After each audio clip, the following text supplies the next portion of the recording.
Good morning, everybody. It's so fun to be back here. Like Danny said, I graduated in 2017, and so any chance to come back to Hillsboro is fun for me because this feels like home. And I had really great experiences here at Tabor. Never had chapel in this building though. We were still in the other chapel, so it's fun to have chapel with everybody for once. And like Danny said, I'm now working in Wichita and with an organization that we seek to just help women who've been abused. And for me, this all started during my time here at Tabor. It's really fun to be back here for this week because it was during Social Justice Week my freshman year that I first really learned about human trafficking and that it still existed and that there is such a huge population of people who are still in slavery. And I remember one night we were watching a documentary and I don't remember the name of this, but I remember one line in it that really stood out to me. And it was this guy they were interviewing who had worked in a lot of countries all over the world. And he was saying that the women he had seen were treated like cattle. And that just really broke my heart, hearing that there are people who are treated like animals and that they aren't treated with the dignity and the respect that God gives and that we should give people. Ever since then I had switched my major to social work and psychology and wanted to work with helping people. Wasn't really sure what that was going to look like, how God could use me, but still seeking what he had. And so then I was able to, through different times at Tabor, go down 2 trips to Peru with MB Mission with their short-term team, and there just saw a lot more abuse. So this happens here in the States, and this happens internationally as well. But we got to meet with girls, and one of the girls specifically that I remember was 15 months pregnant, and the guy who got her pregnant was 19, had abused her. She didn't have a father in her life, and just seeing the brokenness in her life and the healing that she needed from God to be able to have an abundant life that he offers. So since then, wanted to come back to this area. So in October, I got a job in Wichita with this organization and have had 3 months of learning what this is, learning about trauma, learning just so much. And then in January, we welcomed our first woman into our residential home. So Hope Ranch has a mentoring program, and that's been going on for a while, which invites women from different church communities in the area to interact with young women who have been abused, who've been trafficked, most of them through the foster care system, having aged out and not having really a place to go, so they get to be mentored and walked alongside and helped through different aspects, because that's a big hardship for these women, is that they don't know what to do. They don't know another way of life. And so then we have equine therapy, which you get to interact with horses, and horses have a really healing quality for a lot of people. Men and women come and interact, get to learn what life is like through these horses. And then the residential home. And this is really an important thing because some women don't, specifically in this area, don't have anywhere to go. A lot have been homeless. Homelessness is a huge problem with trafficking because you can, a lot of people will then be picked up with promises of a better life, with money, with glamour, whatever it is, and then just get sucked in and enslaved in this. And so having a place to live is huge, but also there we get to have a curriculum and go through life with them, teach them about faith, about God, about how he wants them to have abundant life. And then they also get to get counseling for their trauma, because trauma, of course, happens through any aspect of this. And so I'm going to read to you a passage from Isaiah. It is Isaiah 61. And that has been our theme passage for our ministry, and also it's funny, for Christian faith, the last Bible class that you take here at Tabor, you write a mission statement, and this was my mission statement when I was here. So it is an important thing because God's going to use the mission statement that you write in ways that you don't necessarily know is possible. So Isaiah 61 says, "The Spirit of the Sovereign Lord is on me, because the Lord has anointed me to proclaim good news to the poor. He has sent me to bind up the brokenhearted, to proclaim freedom for the captives and release of darkness for the prisoners, to proclaim the year of the Lord's favor and the day of vengeance of our God, to comfort all who mourn, to provide for those who grieve in Zion, to bestow on them a crown of beauty instead of ashes, the oil of joy instead of mourning, and a garment of praise instead of a spirit of despair. They will be called oaks of righteousness, a planting of the Lord for the display of his splendor. They will rebuild the ancient ruins and restore the places long devastated. They will renew the ruined cities that have been devastated for generations. Strangers will shepherd your flocks, foreigners will work in your fields and vineyards, and you will be called priests of the Lord, and will be named ministers of our God. You will feed on the wealth of nations, and in their riches you will boast.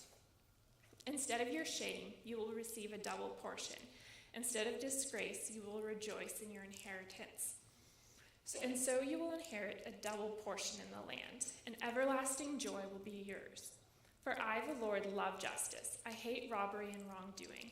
In my faithfulness, I will reward my people and make an everlasting covenant with them. Their descendants will be known among the nations, and their offspring among the peoples. And all who see them will acknowledge that they are the people the Lord has blessed. So yeah, that was Isaiah 61, from 1 through verse 9. And I love that this is a part of what I get to do. Originally, this is a prophecy about Jesus coming and his justice, and he does this, but he invites us to be a part of it.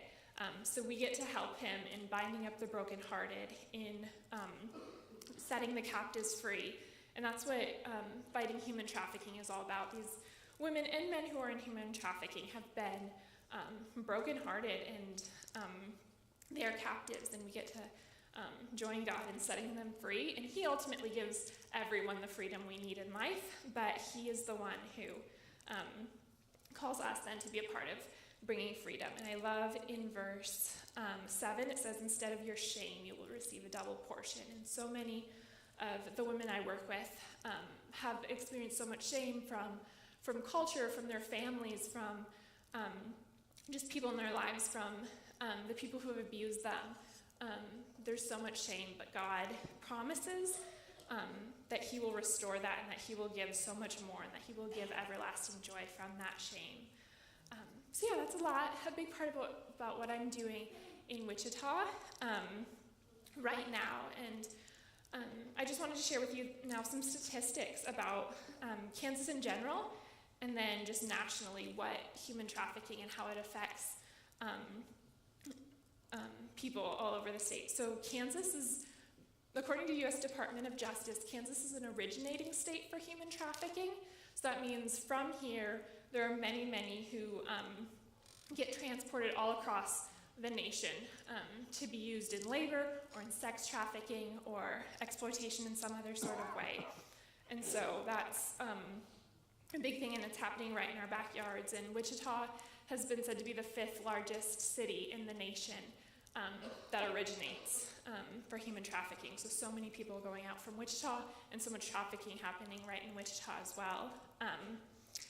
And a lot of this starts with childhood sexual abuse. And it's said that for girls, this can start as young as the age of 6, and for boys, the average age is about 10 when this can start. And 1 in 4 women and 1 in 6 men have been abused in their lifetime. So that's a huge percentage, and I know that probably some of you have experienced this abuse too. And so yeah, I'm very sorry and heartbroken for you, but I'm so hopeful that there is healing for that as well. And I'm hopeful for the women I work with and so many people that there is healing for these. So a lot of trafficking can come because of this abuse, because women and men don't know their worth because they've never been told their worth. In the U.S., there are approximately 400,000 runaways a year. And from these 400,000, 33% are likely to be lured into prostitution and trafficking within the first 48 hours of being gone. And overall, there's 2,800,000 children who are living on the streets in the U.S. And when there's homelessness, there's a lot more of wanting to sell your body so you can have food, so you can have nourishment, just whatever your basic needs met, and you feel love. Even when it's fake love, it feels better than having no love. And so, yeah, some of these statistics are sobering, and they're hard to swallow, and we don't really know what we can do with that.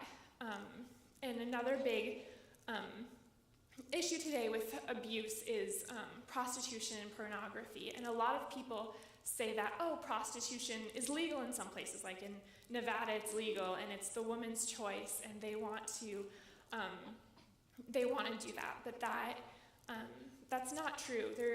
Most women do not want to be in prostitution. Through different statistics, there's over 90% of women who are in prostitution who have experienced childhood abuse. And I don't believe that it's a choice to be abused as a child. And so when you have that and you have not been told you loved, you're going to look for love in a lot of wrong places. And so, yeah, when people say that prostitution is a choice, it is not a choice when they feel like it's the only way that they can provide for their families or anything like that. And pornography as well has become just a huge industry that is, so detrimental and so harmful to the people who are in it and on the other side of it. And I know that's something that is a struggle, and we're trying to work towards eliminating, and it's hard to know what to do, but there is hope, and that's what's encouraging. Our brains, when we experience trauma, they can be reshaped and reformed through counseling, through working with animals, like through our equine therapy, through art.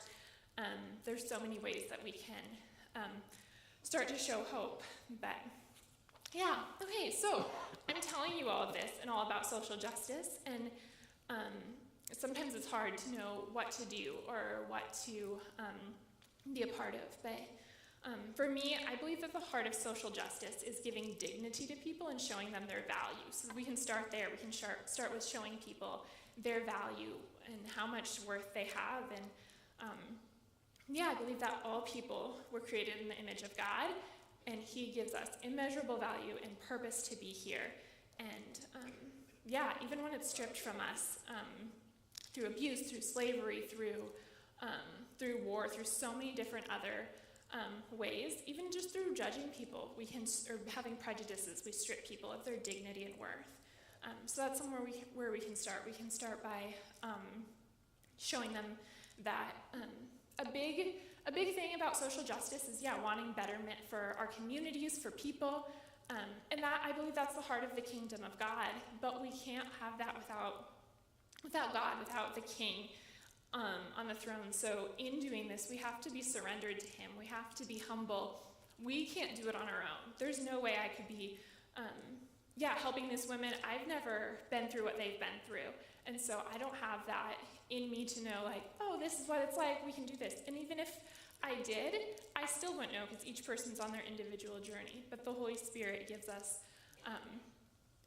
ways to help people and hope for them, and gives them that as well. He's the one who teaches us to give dignity, and He gives us our dignity and our identity. So we have to start with knowing our identity in Him and our worth and value in His eyes before we can start helping people.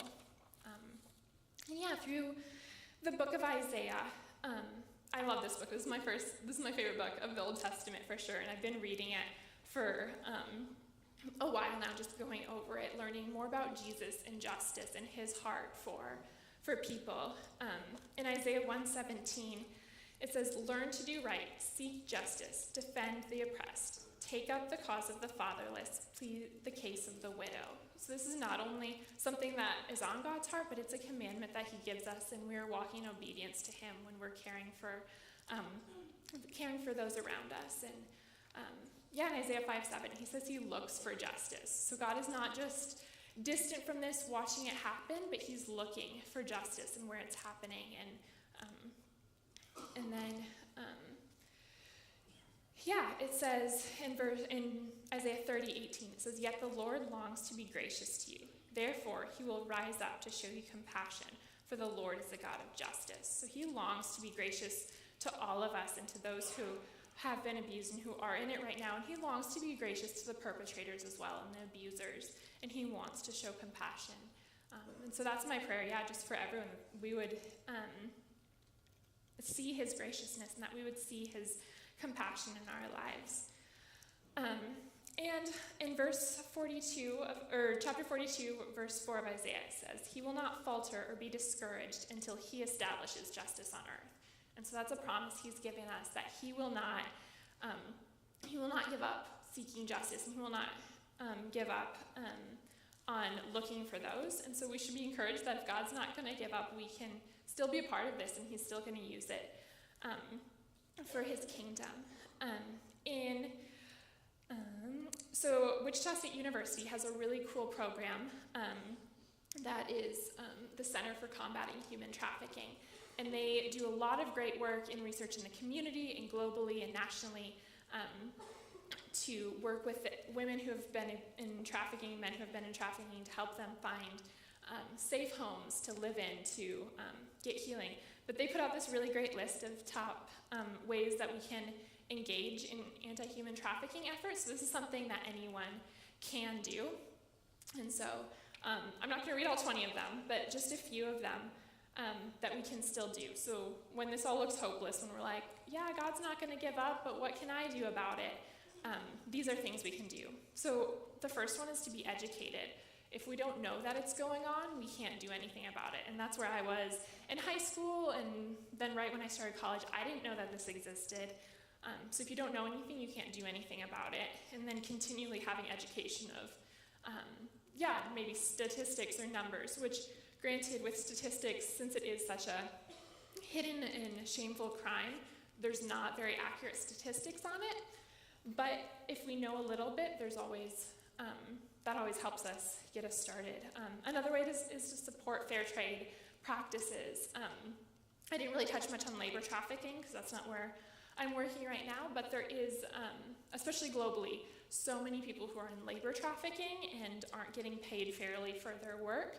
And so if we support fair trade practices, they have factories that have been certified through different boards that they are paying their employees fair wages and that they are good, safe, and healthy working areas.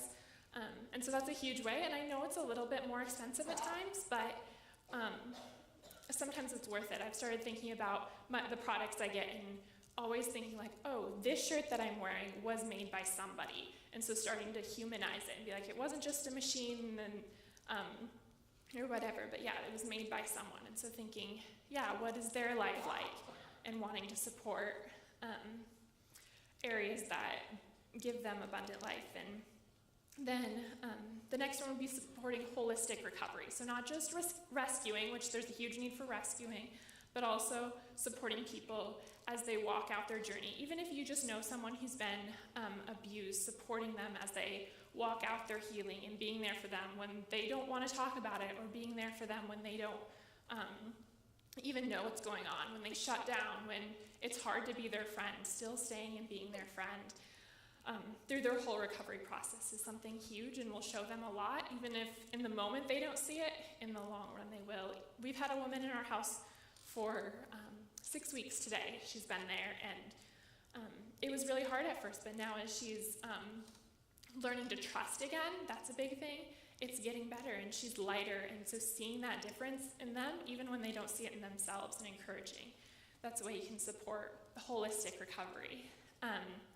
Another one is learning and being aware of warning signs. So there's trafficking and abuse that can happen all around us. So knowing the warning signs, knowing if kids are being neglected, knowing if a friend might be in an abusive relationship, seeing that this friend might be becoming more withdrawn or not caring as much, and not being afraid to talk about that either.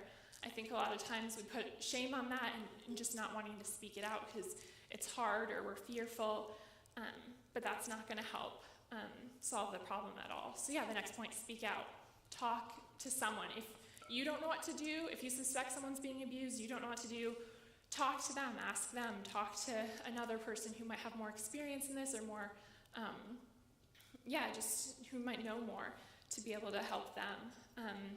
Another one is be an example, especially around kids. I think this starts out in kids because they live in homes that haven't grown up giving value and honor to people, or it starts just through peer pressure or whatever. So if you're an example of giving dignity and honor to people, or if you're an example of just living healthy and whole and free in Christ, that's huge. And so then along with that, you can challenge people. If you see them acting out in maybe starting to be abusive ways, if you challenge that, maybe they'll see that, they want dignity, so being able to give dignity to others. Another one is commit to an organization. Find an organization. There's so many that are helping with trafficking and abuse. Hope Ranch for Women is one, but that you can volunteer with, that you can give funds to, because we can't do this alone. Not one person can go out and help save a bunch of people, but if there's an organization that comes together and everyone plays their different roles, then we're able to work together and continue to bring healing and rescuing and all of that. So some really good ones are Exodus Cry, which is based in Kansas City. They have a lot of really good resources. International Justice Mission is doing a lot. They're internationally and a lot with labor as well. They do a lot with labor trafficking. There's even a couple of other homes in Wichita, or there's Wichita Children's Home that works with children who have been on the street, or there's even a place called Opportunity Zone, or Oz, that meets in the basement of a church. That's just a place for kids to come hang out, and it's a positive environment for them. So find places like that.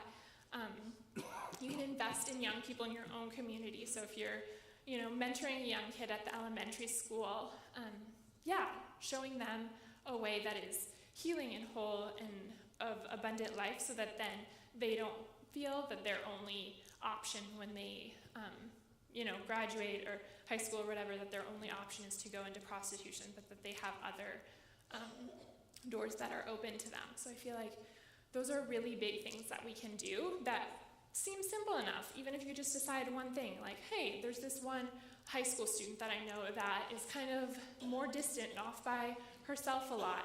If you can start mentoring her, start hanging out with her and inviting her to, just learn what life is like, sharing Jesus with her, whatever it is, then as when she's not alone and when there's someone checking up on her, she's a lot less susceptible to being pulled into trafficking, because the perpetrators, they look for people who are more distant, who don't have a support system, because they're the easier targets, because no one's going to care if they're gone. So if you notice people who are like that, if you are one who can check up on someone, they'll be a lot less likely to be pulled